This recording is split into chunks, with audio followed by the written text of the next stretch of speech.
ตอนนี้ขอยอยู่คาเฟ่เดอะฟอเรสต์หนองคายประเทศไทยตอนนี้ขอยอยู่กลางหนองของคาเฟ่เลยบรรยากาศของมันก็จะเป็นประมาณนี้จะเป็นหนองที่มีบัวกระด้งแบบนี้อยู่ทั่วหนองเลยมันจะมีดอกมันจะมีหลายสีขนาดบุฮู้ว่ามันเป็นดอกของบัวกระด้งตัวนี้เลยบอหรือว่าเป็นบัวอีกประเภทหนึ่งซึ่งมันอยู่ทั่วหนองนี่เลยบริเวณหนองนี่จะมีดอกบัวบานอยู่เกือบว่าทั้งหมดหนองเลยส่วนมันจะมีทั้งสีม่วงสีขาวและก็สีบัวตัวนี้ละแม่นจะเป็นเหือที่กระเจ้าเห็ดไว้อยู่กลางหนองข่อยก็บ่เคยเห็นอยู่ไสมาก่อนอยู่นี่เป็นครั้งแรกที่ได้เห็นดอกบัว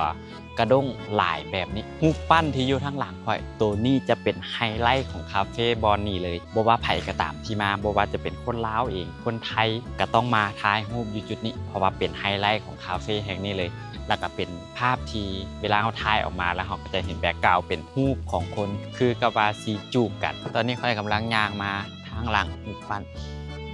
และมันสิมีเหืออยู่นี่นำเด้อตัวนี้จะเป็นเหือที่กระเจ้าเฮ็ดไว้ให้เฮาได้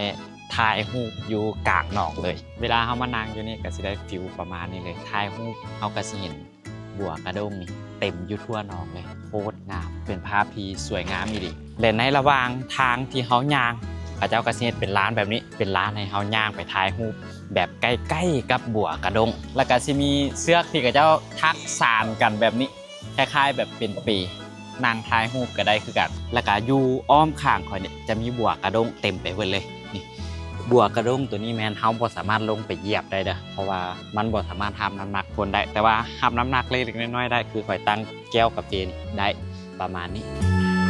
ฟิวเบื้องนี้ก็จะเป็นประมาณนี้ข้าเจ้าก็สิเฮ็ดเป็นร้านแบบนี้แหละย่างมาถ่ายรูปกับบัวกระด้งแบบนี้ตอนนี้ข่อยมาฮอดจุดสมดอกบัวแล้วมันจะมีทางย่างแบบนี้เป็นร้านแบบนี้ให้ย่างไปถ่ายรูปกับดอกบัวอยู่กลางหนองเลยพวกเจ้าเบิ่งเห็นบ่ดอกบัวสิบานอยู่เต็มหนองแบบนี้เลยจะเป็นทางย่างแบบนี้ดอกบัวนี่งามขนาดมีหลายสีมีทั้งสีขาวสีบัวและก็สีม่วงจะเป็นประมาณนี้เลยข้าเจ้าจะห้ามเด็ดดอกนึงถ้าว่าเด็ดพบเห็นเป็น 10,000 บาทส่วนใหญ่อยู่บ้านเฮาค่อยเห็นแต่ดอกบัวแดงแต่ดอกบัวแบบนี้หั่นอยู่บ้านเฮาบ่ค่อยพบเห็นเวลาเฮาย่างมาแบบนี้ก็สิผ่านดอกบัวไปแล้วก็มาฮอดจุดนี้ล่ะแม่นจะอยู่เทิงกลางของหนองเลยนี่จะมีดอกบัวแบบนี้บานอยู่ทั้งหมดเลยตัวนี้จะเป็นบริเวณทั้งหมดของหนอง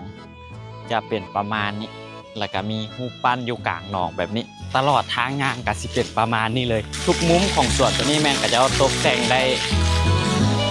ออกมาดีเลยตัวนี้จะเป็นทางย่างออกย่างเข้าบริเวณทางหน้าเด้อจะเป็นประมาณนี้ฝั่งนี้ก็สิเป็นประมาณนี้